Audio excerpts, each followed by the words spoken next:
Welcome to new year celebration 2025।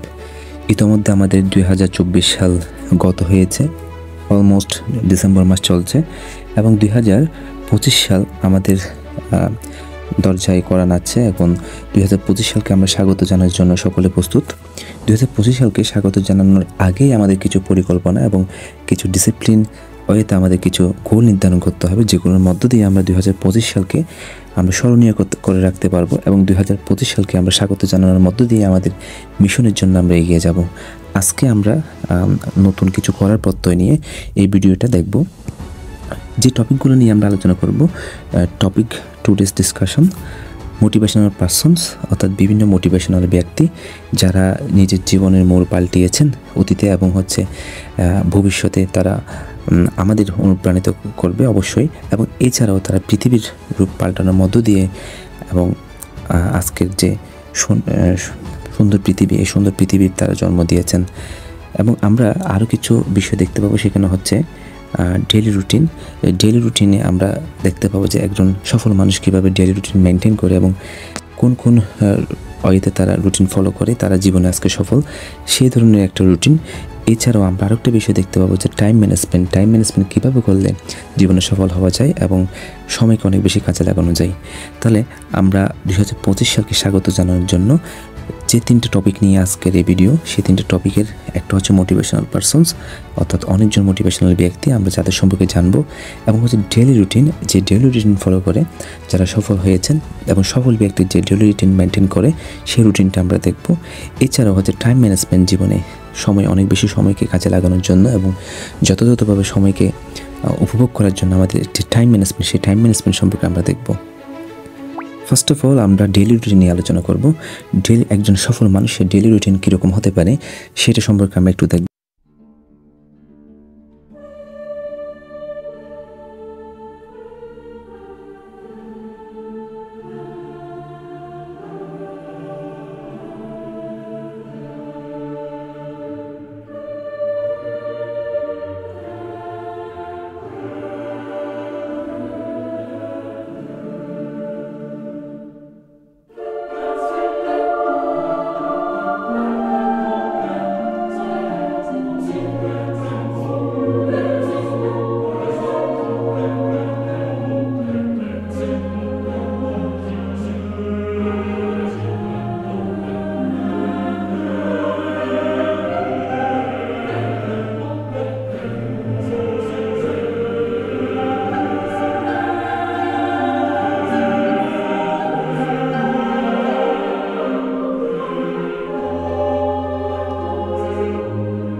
বিষয়গুলো থাকলে এবং প্রার্থনার বিষয় থাকলে সেই বিষয়গুলো করে থাকে, এবং 7টা থেকে 8টার মধ্যে আবার তারা স্টাডি করে বা তাদের যে নিজস্ব কাজ সেই নিজস্ব কাজটা করে 8টা থেকে 9টার মধ্যে তারা ডিনার শেষ করে এবং আরেকটু রেস্ট নেই বা রিফ্রেশমেন্ট নেই। এরপর 9টা থেকে 11টার মধ্যে 9টা থেকে 11টার মধ্যে তারা আবার স্টাডি করে এবং তারা ঘুমানোর জন্য প্রস্তুত হয়, এবং ঠিক 11টা থেকে 4:30 পর্যন্ত তারা ঠিক 5 hours 30 minutes অর্থাৎ 5 ঘন্টা 30 মিনিট করে তারা ঘুমায়। অর্থাৎ আমরা দেখতে পেলাম যে একটা সফল মানুষের যেরকম রুটিন হওয়া দরকার সেই রুটিনটা খুব আর্লি ওঠা। একটা প্রবাদ আছে, early to bed early two rice. তো এই কথাটা আমি প্রবাদটা এখানে লিখে রেখেছি যে early to bed early two rice, অনেক অ্যানালাইসিস করে রুটিনটা করা। যারা সফল মানুষ তারা এই ধরনের রুটিন প্রায় ফলো করে, 4টা থেকে কিংবা 4:30 থেকে কিংবা 5টার মধ্যেই উঠে তারা ঘুম থেকে। তো 4টা থেকে 4:30-4:30-এর মধ্যে ঘুম থেকে উঠে তারা এবং তারা 11টার মধ্যে তাদের কাজকর্ম শেষ করে তারা ঘুমিয়ে পড়ে, তাহলে আমরা বুঝতে পারলাম যে 5 ঘন্টা 30 মিনিট তারা ঘুমায় এবং 5 থেকে 6 ঘন্টা কিংবা 7 ঘন্টা পর্যন্ত অনেকে ঘুমায়। তবে বেশিরভাগ মানুষ হচ্ছে এই ধরনের রুটিন ফলো করে। এছাড়াও এই রুটিনটা অনেক বেশি সায়েন্টিফিক্যালি প্রুভড যে আর্লি উঠলে, ভোরে উঠলে, ঘুম থেকে উঠলে এবং অনেক বেশি কাজ করা যায় এবং মাইন্ড রিফ্রেশ থাকে, তখন যে কোনো কিছু আমাদের ভালোভাবে আমরা শিখতে পারি বা পড়াশোনার ক্ষেত্রে এই সময়টা খুবই কার্যকরী। এই রুটিনটা চাইলে আমরা স্টুডেন্টস যারা আছে তারা ফলো করতে পারি। এছাড়াও যারা কর্মজীবী বা পেশাজীবী রয়েছেন তারাও আমরা এটা ফলো করতে পারি। এরকম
মোটিভেশন নেওয়ার চেষ্টা করবো এবং আমরা 2025 সালকে আমাদের নতুনভাবে রাঙানোর চেষ্টা করব। প্রথম হচ্ছে স্টিফেন হকিং হচ্ছে যখন তিনি অল্প বয়সে তার যখন 20 থেকে 22 বছর কিংবা 25 বছর বয়স তিনি প্যারালাইসিসড রোগে আক্রান্ত হন, অর্থাৎ তার শরীর প্যারালাইসিসড হয়ে যায় ধীরে ধীরে। তখন ডাক্তার তাকে বলেছিল যে 20 থেকে 25 বছর বয়সেই তাকে বলা হয়েছিল যে তিনি হয়তো আর বাঁচবেন না। ধীরে ধীরে তার সর্বাঙ্গ শরীর কিন্তু প্যারালাইসিসে পরিণত হচ্ছে, অর্থাৎ প্যারালাইসিসড হচ্ছিল। তখন ডাক্তার বলছিল যে সে আর বাঁচতে পারবে না, সে কয়েক বছরের মধ্যেই সে মারা যাবে। কিন্তু স্টিফেন হকিং তিনি ওই অবস্থার মধ্যে থেকেই তিনি বলেছিলেন যে আমি অনেক বছর বাঁচবো, অবশ্যই বাঁচবো, আমি এত তাড়াতাড়ি হেরে যাব না। এই বিষয়টাই তার দৃঢ় মনোবল, কিন্তু তার পুরো শরীর কিন্তু তার বিপক্ষে ছিলেন, কিন্তু তার মনোবল যেটা তাকে এগিয়ে নিয়েছে। তিনি দীর্ঘ প্রায় 70 বছরের বেশি সময় ধরে জীবন অতিবাহিত করেছিলেন। যে ডাক্তার তাকে 20 থেকে 25 বছর বয়সে বলেছিল যে তিনি মারা যাবেন, তিনি 25 বছর বয়সের পরে আরও 55 বছর এর মতো অধিক সময় তিনি বেঁচে ছিলেন। আমরা এখানে বুঝতে পারলাম যে সেই অবস্থায় সে যন্ত্র দিয়ে তার জীবন পরিচালনা করত, যন্ত্রের মাধ্যমে সে কথা বলতো এবং হচ্ছে যন্ত্রের মাধ্যমে সে খাওয়া দাওয়া থেকে শুরু করে সব কিছু তিনি যন্ত্রের মাধ্যমেই কাজ তার কর্মকাণ্ড চালিয়ে যেতেন। এবং তিনি হচ্ছে পৃথিবীর বিখ্যাত মহাকাশ বিজ্ঞানীর মধ্যে একজন হচ্ছেন সে স্টিফেন হকিং, যাকে ডাক্তাররা বলেই দিয়েছিল যে কি তিনি 25 বছর বয়সে মারা যাবেন। সেই স্টিফেন হকিং বিশ্ববরেণ্য এবং হচ্ছে পৃথিবীর একজন সেরা বিজ্ঞানী, যিনি মহাকাশ গবেষক হিসেবে পরিচিত ছিলেন। 2019 সালে মেবি তিনি মৃত্যুবরণ করেন। এরপরে আমরা আরেকজন ব্যক্তিকে দেখব, যিনি হচ্ছে লিওনেল মেসি, যিনি কিংবদন্তি আমরা অবশ্যই বলতে পারবো, একজন বিশ্ববরেণ্য একজন খেলোয়াড়, যাকে ফুটবলের জাদুকর বলা হয়। ছোটোবেলায় তাকে ডাক্তার বলেছিল যে তিনি হাঁটতে পারবেন না বলা হয়েছিল, কিন্তু বার্সেলোনার সাপোর্টের মাধ্যমে তিনি তার যে নতুন জীবন সে ফিরে পেয়েছিল। বার্সেলোনার আর্থিক সাহায্যের মাধ্যমে তিনি চিকিৎসা নিয়ে কিন্তু তার দীর্ঘ খেলোয়াড় জীবন অতিবাহিত করেছেন। এখনও কিন্তু তিনি পুরো বিশ্বের সমাদৃত একজন ফুটবল প্লেয়ার, তিনি নিজেই যার প্রতিদ্বন্দ্বী, আর বিকল্প কাউকে চিন্তা করা যায় না ফুটবলের জাদুকর হিসেবে। এরপরে আমরা আরেকজন ব্যক্তি দেখব, তিনি হচ্ছেন Thomas Alva Edison. Thomas Alva Edison হচ্ছে যে ছিলেন খুবই বোকা ছেলে থেকে তিনি সেরা আবিষ্কারক এডিসন হয়েছেন, যার মাকে স্কুলের শিক্ষকরা চিঠি লিখেছিলেন যে কি তার সন্তানকে তারা স্কুল আর পড়াতে পারবেন না, স্কুল থেকে তাকে বের করে দেওয়া হয়েছিল। সেই টমাস আলভা এডিসন পরে দীর্ঘ সময়ে এসে সে প্রায় 1000-এরও বেশি যন্ত্রপাতি আবিষ্কার করেছিলেন এবং পুরো পৃথিবী যে আজকে বিদ্যুতের আলো এবং এছাড়াও আরও অনেক আবিষ্কার, 1000-এরও বেশি আবিষ্কার যার মাধ্যমে সৃষ্টি বা আবিষ্কৃত হয়েছে, সেই হচ্ছে টমাস আলভা এডিসন, যাকে একসময় স্কুল থেকে বের দেওয়া হয়েছিল। সেই টমাস আলভা এডিসনই কিন্তু আজকের সেরা বিজ্ঞানী। এরপর আমরা দেখব হচ্ছে মাহাথির বিন মোহাম্মদ। তিনি মালয়েশিয়ার প্রধানমন্ত্রী ছিলেন। 93 বছর বয়সেও তিনি অনেক বেশি পরিশ্রম করতেন এবং 93 বছর বয়সে এসে তিনি মালয়েশিয়ার আবার প্রধানমন্ত্রিত্ব গ্রহণ করেন মালয়েশিয়ার দুরবস্থার সময়। এবং তিনি 93 বছর বয়সে এসে প্রায় 4 থেকে 5 ঘন্টা ঘুমিয়ে পুরো মালয়েশিয়াকে আবার চাঙ্গা করে তোলেন। যে মালয়েশিয়া একসময় তার হাত ধরেই কিন্তু পুরো পৃথিবীতে মাথা উঁচু করে দাঁড়িয়েছিল, সেই মালয়েশিয়াকে তিনি 93 বছর পরে এসে আবার পৃথিবীতে নতুন করে চেনান। মাহাথির মোহাম্মদই কিন্তু এই মালয়েশিয়ার রূপকার, যে আধুনিক যে মালয়েশিয়া, সেই মালয়েশিয়ার স্বপ্নদ্রষ্টা, এবং তিনি এই মালয়েশিয়ার রূপকার ছিলেন, যে ছিলেন ছোটোবেলা থেকে অসহায় দরিদ্র পরিবারের সন্তান, যে পুরো মালয়েশিয়াকে আজকের যে অবস্থান সেই অবস্থানে নিয়ে এসেছিলেন, যেটা মানুষ কখনো কল্পনা করতে পারেনি। এরপরে আমরা দেখব বারাক হোসেন ওবামাকে নিয়ে। বারাক হোসেন ওবামা ছিলেন একজন মুসলিম পরিবারের সন্তান এবং হচ্ছে তিনি কালো চামড়ার অধিকারী মানুষ, আমরা যাকে বলতে পারি ব্ল্যাক ম্যান। তো যে আমেরিকাতে স্বাভাবিকভাবে কালো চামড়া মানুষের অধিকারীরা একে মুসলিম, আরেক হচ্ছে অন্যত হচ্ছে তিনি হচ্ছে কালো চামড়ার অধিকারী ছিলেন। তার পৈতৃক সূত্রে তার বাবা ছিলেন মুসলিম। সে বারাক ওবামা একে কালো, অন্যথায় হচ্ছে অন্যদিকে আবার তিনি হচ্ছে মুসলিম পরিবারের সন্তান। তো সেক্ষেত্রে আমেরিকার প্রেসিডেন্ট হওয়া এটা স্বপ্নের ব্যাপার ছিল। যখন ক্লাস 7-এ তিনি ছিলেন তখন স্কুলে তাকে জিজ্ঞেস করা হয়েছিল যে কি তোমার স্বপ্ন কি, তখন তিনি বলেছিলেন কি আমি একদিন আমেরিকার প্রেসিডেন্ট হব। তখন কিন্তু আমেরিকাতে কালো চামড়া মানুষরা কোনো চাকরি পেত না, অধিকার পেত না। সেই জায়গায় এসে বারাক হোসেন ওবামা তিনি স্বপ্ন দেখেছিলেন যে প্রেসিডেন্ট হবেন এবং তিনি প্রেসিডেন্ট শেষ পর্যন্ত হয়েছিলেন এবং একবার নয় টানা 2বার কিন্তু প্রেসিডেন্ট হয়েছিলেন। তো এই বারাক হোসেন ওবামা থেকে আমরা শিখতে পারি মানুষ তার স্বপ্নের চেয়েও বড়, স্বপ্নের সমান বড়। এরপরে আমরা যাব হচ্ছে আলবার্ট আইনস্টাইন। আলবার্ট আইনস্টাইন ছিলেন পৃথিবীর একজন বিখ্যাত বিজ্ঞানী, পৃথিবীর অন্যতম সেরা বিজ্ঞানী, যার তুলনা শুধু এই আলবার্ট আইনস্টাইনেই। তিনি ছিলেন ইহুদি, পারমাণবিক বোমা আবিষ্কারক, বোমার যে ফর্মুলা E=mc², সেটার আবিষ্কারক। ইহুদিদের একটা সময় ছিল তাদের কোনো চাকরি দেওয়া হতো না, তাদের কোনো অধিকার দেওয়া হতো না, তাদের মানুষ দূর করে তাড়িয়ে দিত। এবং হচ্ছে আলবার্ট আইনস্টাইন কিন্তু নিজেও একটা স্কুলের ক্লার্ক হিসেবে, অর্থাৎ পিয়ন হিসেবে সে চাকরি করেছিল। কিন্তু সে অ্যালবার্ট আইনস্টাইনই কিন্তু পুরো পৃথিবীর সেরা বিজ্ঞানী হয়েছেন এবং হচ্ছে যাকে কখনো একটা স্কুলে কেরানি চাকরি দেয়নি, সে অ্যালবার্ট আইনস্টাইনকে একটা ইউনিভার্সিটির প্রধান হিসেবে তাকে দেওয়া হয়েছিল। এবং এছাড়াও ইনি অনেক ইউনিভার্সিটিতে তিনি শিক্ষকতা করেছিলেন শেষ বয়সে গিয়ে, এবং তিনি পুরো পৃথিবীর একজন সেরা বিজ্ঞানী হিসেবেই কিন্তু সমাদিত। অ্যাডলফ হিটলার পৃথিবীর যে কয়জন ভয়ঙ্কর ব্যক্তি, সেই ব্যক্তিগুলোর মধ্যে একজন। একেবারে অনাথ শিশু ছিলেন তিনি ছোটোবেলা থেকে, সেজন্য জার্মানিতে গিয়ে তিনি বিশ্ব শাসন করেছিলেন। অর্থাৎ যে ছেলে ছিলেন অনাথ, যার বাবা মা ছিল না, বাবা এবং মা দুজনেই মারা গিয়েছিলেন অল্প বয়সে, 8 থেকে 10 বছর বয়সে।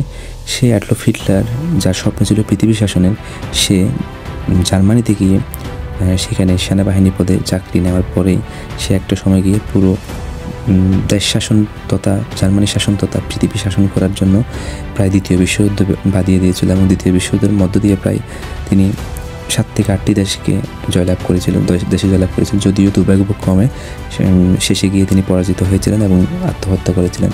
তো অ্যাডলফ হিটলার থেকে আমরা তার জীবনী থেকে শিখতে পারি হচ্ছে কঠোর পরিশ্রম এবং সংগ্রাম এবং হচ্ছে স্বপ্ন দেখা। যদিও অ্যাডলফ হিটলার একজন নেতিবাচক চরিত্র, তারপরও আমরা তার থেকেও শিখতে পারি, তার থেকে আমরা মোটিভেশন পেতে পারি, সে তার দিক দিয়ে সফল। এখন আমরা দেখব হচ্ছে নরেন্দ্র দামোদর দাস মোদি, তাকে আমরা সংক্ষেপে চিনি হচ্ছে নরেন্দ্র মোদি, ভারতের বর্তমান প্রধানমন্ত্রী। তিনি কিন্তু একজন চাওয়ালা ছিলেন, যে নরেন্দ্র মোদি একজন চাওয়ালা ছিলেন, তিনি কিন্তু চায়ের দোকানদার, অর্থাৎ তিনি ট্রেন স্টেশনে চা বিক্রি করতেন। সেই নরেন্দ্র মোদি হচ্ছে আজকে ভারতের প্রধানমন্ত্রী এবং টানা 2 থেকে 3 বার তিনি প্রধানমন্ত্রীর পদেই আছেন। কিন্তু তাহলে আমরা বুঝতে পারি যে পরিশ্রম থাকলে, চেষ্টা থাকলে, ইচ্ছা থাকলে যে কেউ তার স্বপ্নকে ছুঁতে পারে। এখন আমরা দেখবো হচ্ছে নেপোলিয়ন বোনাপার্ট। তাকে সংক্ষেপে আমরা যদি বলতে চাই, তাহলে তাকে বলতে পারি যে অসম্ভবকে সম্ভব করার কারিগর।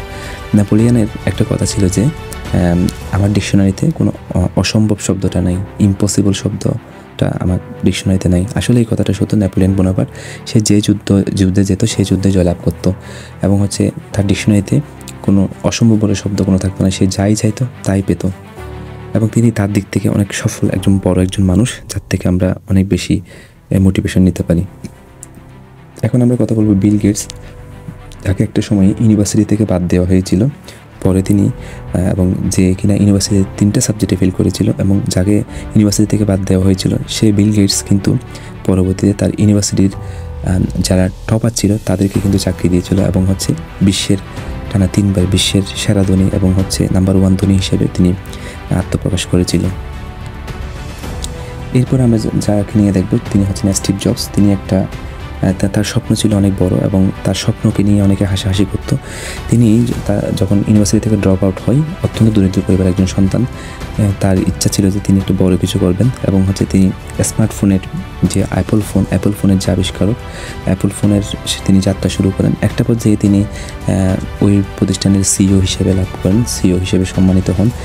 তিনি যখন সিইও ছিলেন তখন মাঝে মাঝে উদ্ভট কিছু চিন্তা ভাবনার কথা ইঞ্জিনিয়ারদের বলতেন। ইঞ্জিনিয়ারদের একবার বলেছিল যে আমি চাই একটা বাটনের মাধ্যমেই কিন্তু পুরো একটা মোবাইল ফোন ইউজ করা যাবে। এখন আমরা কিন্তু যে অ্যান্ড্রয়েড ফোনগুলো ইউজ করি, সেখানে কিন্তু একটা বাটনও থাকে না, অনেক সময় 90% মোবাইলগুলোতে কিন্তু একটা বাটন নাই, যেখানে স্ক্রিনের মাধ্যমে কিন্তু আমরা টাচ করি এবং এই অবদান কিন্তু স্টিভ জবস যখন এই কথাটা বলেছিল যে একটা বাটন থাকবে, একটা বাটন দিয়ে কিন্তু পুরো একটা মোবাইল ফোন ইউজ করা হবে, তখন কিন্তু সকল ইঞ্জিনিয়ার্সরা ওনার কথাটাকে নিয়ে হাসাহাসি করেছিলেন। তখন কিন্তু স্টিভ জবস বলেছিলেন যে আপনারা যদি চান, যদি ইচ্ছা থাকে, চেষ্টা করেন, অবশ্যই এরকম কিছু বানানো সম্ভব। এটা 2001 সালের ঘটনা। অবশেষে 2006 সালে কিন্তু সেই ইঞ্জিনিয়ার্সরা যারা হাসাহাসি করেছিল, তারাই কিন্তু এই স্টিভ জবসের চিন্তার যে প্রতিফলন সেটা ঘটিয়েছিল, এবং এখন আমরা তার ফলস্বরূপ দেখতে পাই একটা বাটন ছাড়া কিন্তু আমরা মোবাইল ফোন ইউজ করতে পারি, এবং হচ্ছে আজকে সেটা বাস্তবতা। এখন আমরা কথা বলব ওয়ারেন বাফেট, পৃথিবীর সেরা একজন ব্যবসায়ী। তিনি কিন্তু পৃথিবীর সেরা ধনীর তালিকায় ছিলেন, এবং হচ্ছে তার বয়স কিন্তু এখন প্রায় 90-এর কাছাকাছি, প্লাস 90+ হতে পারে। তো এই ওয়ারেন বাফেট কিন্তু তার থেকে আমরা একটা শিক্ষা নিতে পারি, যিনি একজন বস্তির ছেলে ছিলেন এবং হচ্ছে যার জীবন খুব কণ্টকাময় ছিল, এবং যার স্বপ্ন ছিল পৃথিবীর বড় ব্যবসায়ীদের মধ্যে একজন হবেন। তিনি শেয়ার কেনাবেচা বা শেয়ার ব্যবসায়ীর একজন বস ছিলেন। তিনি তার ইনভেস্টমেন্টের প্রতিটা টাকা যথাযথভাবে কাজে লাগান। এখনও পর্যন্ত এই বয়সে এসেও তিনি কিন্তু প্রায় 500 পৃষ্ঠার মতো ডেইলি বই পড়েন, 500 পৃষ্ঠার বেশি সময় বই পড়েন এবং তিনি এই বয়সে এসেও তার 96টা ব্যবসা পরিচালনা করেন। তিনি 11 বছর বয়স থেকে কিন্তু ব্যবসা শুরু করেছিলেন। ওয়ারেন বাফেটের একটা কথা খুবই বিশ্ববরেণ্য এবং বিশ্বের খুব একটা জনপ্রিয় কথা, সেটা হচ্ছে তিনি বলেছেন যে একটা টক শোতে ব্যবসা করতে হলে অবশ্যই অনেক বেশি বই পড়তে হবে, অর্থাৎ ব্যবসা করতে হলে অনেক বেশি পড়াশোনা করতে হবে, তা না হলে আসলে আধুনিক যে কম্পিটিটিভ ব্যবসা সেই ব্যবসায় টিকে থাকা আসলে কঠিন, সেই বিষয়টা তিনি বলেছিলেন। মার্ক জাকারবার্গ, যিনি ফেসবুকের জনক, যাকে আমরা সবাই চিনি, তো মার্ক জাকারবার্গের লাইফ স্টোরি কিন্তু অনেক হার্ড, কারণ তাকে ইউনিভার্সিটি থেকে বহিষ্কার করা হয়েছিল তার কিছু নেতিবাচক কাজের কারণে। তো যে মার্ক জাকারবার্গকে ইউনিভার্সিটি থেকে বহিষ্কার করা হয়েছিল এবং সেই মার্ক জাকারবার্গে কিন্তু পুরো পৃথিবীর সবচেয়ে জনপ্রিয় সোশ্যাল মিডিয়া ফেসবুকের আবিষ্কারক হয়েছিলেন পরবর্তীতে, এবং সেই মার্ক জাকারবার্গকেই সে ইউনিভার্সিটি 2010 সালে সে সম্মানসূচক ডিগ্রিটা আবার পুনরায় প্রদান করেন। তাহলে এটাই হচ্ছে জীবন, এটাই হচ্ছে গেম। জীবনের ঘুরে দাঁড়াতে হলে কিন্তু কঠোর পরিশ্রম এবং স্বপ্ন, এই দুটো অবশ্যম্ভাবী। এখন আমরা যাকে নিয়ে কথা বলবো তিনি হচ্ছে জ্যাক মা। জ্যাক মা কিন্তু মোটিভেশনের অনেক একজন বড় বিষয়, কারণ জ্যাক মা তিনি চীনের একজন নাগরিক। যখন জ্যাক মা পড়াশোনা শেষ করে চাকরির জন্য বের হন বা চাকরি খুঁজেন, তখন কিন্তু প্রায় তিনি যেখানে চাকরির পরীক্ষা দিতেন সেখানে কিন্তু তিনি ব্যর্থ হতেন এবং শত শত চাকরির পরীক্ষায় তিনি অংশগ্রহণ করেও কোথাও তিনি সুযোগ পেতেন না। একটা মজার ঘটনা তাকে নিয়ে আছে, সেটা হচ্ছে যখন তিনি একটা রেস্টুরেন্টে আবেদন করেছিল রেস্টুরেন্টের চাকরির জন্য, সেখানে 24 জন কিন্তু অ্যাপ্লাই করেছিলেন। সে 24 জনের মধ্যে 23 জনেই কিন্তু চাকরি পেয়েছিল, শুধুমাত্র একজন ফেল করেছিল, সেটা হচ্ছে জ্যাক মা। যে জ্যাক মাকে কিন্তু একজনকে তাকে বাদ দেওয়া হয়েছিল, তার মানে অযোগ্যতার লেভেল যে তার কতটুকু ছিল সেটা আমরা বুঝতেই পারছি। সেই জ্যাক মা কিন্তু শুধু যে একটা চাকরি পরীক্ষা বা কয়েকটা চাকরি পরীক্ষা ফেল করেছে তা না, তার জীবন ভরা কিন্তু ব্যর্থতা ছিল। সেই জ্যাক মা কিন্তু পরবর্তীতে একজন সফল বিজনেসম্যান এবং অ্যামাজনের তিনি আলিবাবা যে অনলাইন মার্কেটিং সেটার কিন্তু জনক। অনলাইনে তিনি যে পণ্য কেনা বেচার এই পথটা কিন্তু তিনিই দেখিয়েছিলেন শুরুতে, এবং সেই জ্যাক মা কিন্তু পুরো পৃথিবীব্যাপী এখন জনপ্রিয় এবং তার অনেক বিজনেস অলরেডি এবং রয়েছে, এবং এছাড়াও তার যে বিজনেসে অনেক শত হাজার লক্ষ মানুষের কর্মসংস্থান সৃষ্টি হয়েছে। এখন আমরা যাকে নিয়ে কথা বলবো, আমার প্রিয় একজন মানুষ, তিনি থিওডর হার্জল। প্রিয় বলতেছি এই কারণে, কিন্তু তার নেতিবাচক কর্মকাণ্ড কিন্তু আসলে ভালো না। তিনি যে তার যে কর্মকাণ্ড এগুলো আসলে ভালো না, কিন্তু তার যে মাইন্ড পাওয়ার এটা অসাধারণ, মানে এটা জাস্ট ফিদা এরকম একটা বিষয়। তো আমি একটু বলি থিওডর হার্জেলকে। থিওডর হার্জেল হচ্ছে ইহুদি রাষ্ট্র গঠনের ইসরায়েলের যে একজন স্বপ্নদ্রষ্টা। আধুনিক যে ইসরায়েল, বর্তমান যে ইসরায়েল যে ফিলিস্তিনের মাটিতে রয়েছে, সেটার যে স্বপ্ন বলেছিল কিন্তু এই থিওডর হার্জল। তিনি কিন্তু ইহুদি রাষ্ট্র গঠনের জন্য তিনি একটা পরিকল্পনা করেছিলেন সকলকে নিয়ে, 100 বছরের পরিকল্পনা। যে 100 বছরের পরিকল্পনাটা 1896 সালে তিনি যে শুরু করেছিলেন, যে 1896 সালে তার বইতে লেখা শুরু করেন, একটা বই লিখেছিলেন তিনি। সেই বইতে তিনি লিখেছিলেন যে 1896 সালেই কিন্তু তার যাত্রা শুরু, এবং 1896 সাল থেকে তিনি 100 বছরের পরিকল্পনা করেছিলেন। 100 বছরের মধ্যে কিন্তু পুরো পৃথিবীতে ছড়িয়ে ছিটিয়ে থাকা যে ইহুদিরা, তারা ফিলিস্তিনের মাটিতে এসে বসবাস করবে এবং তারা একটা আলাদা স্বাধীন রাষ্ট্র গঠন করবে। সেই স্বপ্ন কিন্তু 100 বছর তার লাগেনি, সেই স্বপ্নটা কিন্তু বাস্তবায়ন হয়েছিল 1948 সালে। মাত্র 50 বছরের মধ্যে কিন্তু তার সফলতাটা পেয়েছিল। মাত্র 52 বছরের মধ্যে কিন্তু তার সফলতা পেয়েছিল। কিন্তু তিনি এর আগে কিন্তু মৃত্যুবরণ করেছিলেন। তিনি তার স্বপ্ন দেখে যেতে পারেননি, কিন্তু তার স্বপ্ন মানুষ তার অনুসারীরা, তার যে সংগঠনে যারা ছিল তারাই কিন্তু জিয়ে রেখেছিল এবং বাস্তবায়ন করেছিল। তার মানে হচ্ছে তার থেকে শিক্ষা নিতে হবে যে ধৈর্য, তিনি যে প্রচণ্ড ধৈর্য ধরে যে একটা পরিকল্পনা, সে দীর্ঘমেয়াদী পরিকল্পনা, এখান থেকে আমাদের অনেক কিছু শেখার আছে। কিন্তু তার নেতিবাচক কাজটা কিন্তু আসলে ভালো না। তবে তার থেকে আমরা জাস্ট পজিটিভ শিক্ষাটা নিতে পারি যে দীর্ঘমেয়াদী পরিকল্পনা আর হচ্ছে ধৈর্য, এই বিষয়টা তার থেকে আমরা শিখতে পারি। এরপর হচ্ছে আমরা নেলসন ম্যান্ডেলার কথা যদি বলি, নেলসন ম্যান্ডেলা হচ্ছেন কালো চামড়ার অধিকারী একজন ব্যক্তি, যিনি কালো মানুষের জন্য আন্দোলন করেছেন।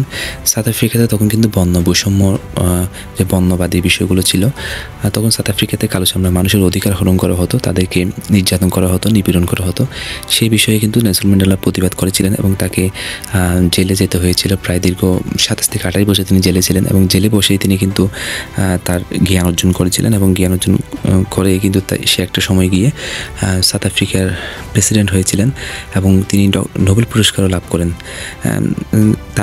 তার জীবনে সে প্রায় 28 বছর, 27 থেকে 28 বছর জেলে থাকার মধ্য দিয়ে তার যে জ্ঞান অর্জন, ওইখানে কিন্তু তিনি ল নিয়ে পড়াশোনা করেছিলেন এবং ওখানে কঠোর পরিশ্রম করতে হতো, সারাদিন পাথর ভাঙার কাজ থাকতো। তার মধ্য দিয়ে, কঠিন সংগ্রামের মধ্য দিয়ে কিন্তু সে তার স্বপ্নকে জিয়ে রেখেছিলেন এবং স্বপ্নকে বাস্তবায়ন করার জন্য সে তার যোগ্যতা অর্জন করেছিলেন। এখান থেকে আমাদের শেখার অনেক কিছুই আছে, আশা করি বোঝা গেছে। এরপর আমরা আরেকজন ব্যক্তির কথা জানবো, সেটা হচ্ছে তিনি হচ্ছে মার্টিন লুথার কিং জুনিয়র। তিনি খুবই জনপ্রিয় একজন মানুষ, তার একটা ভাষণ খুবই জনপ্রিয়, ইউটিউবে এখনও পাওয়া যায়। ইউটিউবে তুমি যদি সার্চ করো যে dream, I have a dream, এই বিষয়টা যদি সার্চ করো তুমিও পাবা। এই আই হ্যাভ এ ড্রিম, এই ডায়লগটা খুবই জনপ্রিয় এবং হচ্ছে এই ভাষণটা শুনলে তোমার একটা অন্যরকম অনুভূতি বা মোটিভেশন জন্মাবে। তো এই মার্টিন লুথার কিং কিন্তু তখনকার সময় আমেরিকায় যে বর্ণ বৈষম্য, কালো চামড়ার মানুষের অধিকার হরণের বিষয়গুলো ছিল, কিন্তু তিনি সেই বিষয়গুলো নিয়ে কথা বলেন। তার যে স্বপ্ন, আই হ্যাভ এ ড্রিম, সেটা কিন্তু এখন বাস্তবায়ন হয়েছে, তখন কিন্তু সেটা অধরা ছিল।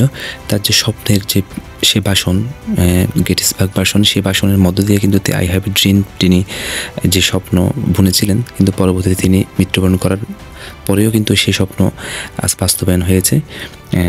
দেখতে পাই পৃথিবীতে অনেক মানুষ রয়েছে। তোমরা যদি চাও আরও একটা বিষয়, আরও একটা বই তোমরা চাইলে পড়তে পারো, সেটা হচ্ছে 100 মনীষীর জীবনী। 100 মনীষীর জীবনীতে প্রায় 100 জন মনীষীর জীবনী বলা হয়েছে, যেখানে তারা 100 জনেই বিভিন্ন ক্ষেত্র দিয়ে তারা সফল হয়েছিলেন এবং তারা কঠিন পরিস্থিতি থেকে জীবনে সফল হয়েছিলেন। এবং সেই সকল মানুষ, যে প্রভাবশালী মানুষ, যারা পুরো পৃথিবীকে বদলেছেন এবং হচ্ছে তারা নিজেদের বদলেছেন, তারা সমাজকে বদলেছেন, দেশকে বদলেছেন। দিন শেষে হচ্ছে তারা আমাদের অনুপ্রেরণা। তো তোমরা যদি চাও 100 মনীষীর জীবনীর বইটা পড়ে আরও বেশি মোটিভেশন তোমরা গ্রহণ করতে পারো এবং নিজের জীবনকে পরিবর্তন করার জন্য উঠে পড়ে লাগতে পারো। তো এখন বিষয়টা হচ্ছে তোমাদের এই যে নতুন 2025 সাল, নতুন একটা বছর, এই নতুন বছরে এগিয়ে নিয়ে যাওয়ার জন্য কিন্তু স্বপ্ন দেখতে হবে, কঠোর পরিশ্রম করতে হবে, আপ্রাণ চেষ্টা করতে হবে এবং হচ্ছে জীবনে বড় কিছু করতে হলে বড় বড় স্বপ্ন দেখতে হবে। You have a chance to change your life in 2025। Let's start now, এখন থেকেই শুরু করে দাও। Best of luck all of you, তোমাদের সকলের জন্য শুভকামনা। ধন্যবাদ।